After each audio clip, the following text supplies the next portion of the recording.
എന്നെ മനസ്സിലായ? പഴയ കാലുകുപ്പിയാണ്. പണ്ടൊന്നും നമ്മളൊരു വിലയില്ലായിരുന്നല്ല. ആരും കാണാതെ കൂട്ടി വെച്ച് ആക്രിക്ക് കൊടുക്കുമായിരുന്നു. പക്ഷെ ഇപ്പൊ അങ്ങനെയൊന്നല്ലേട്ടാ. ഇവിടെ ഒരു ചേച്ചിയുണ്ട്.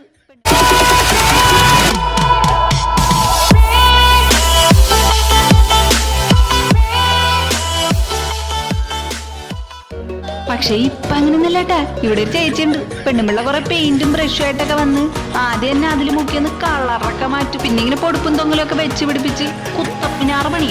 പിന്നെ കുറച്ച് പൂവും കായും ഒക്കെ എടുത്തന്നെ മണ്ടയ്ക്ക് വെക്കും. പണ്ട് ഫ്രിഡ്ജിൽ ഇത്തിരി വെള്ളം വെച്ചപ്പം ഈ കുപ്പിയിലാണ് വെള്ളം വെക്കുന്നേ, ആളുകൾ കണ്ട എന്ത് വിചാരിക്കും എന്ന് പറഞ്ഞ് എന്റെ അടുത്ത് പുറത്തിറങ്ങി പൊട്ടിച്ചോന്ന് ഞാൻ മറക്കൂലട്ടോ.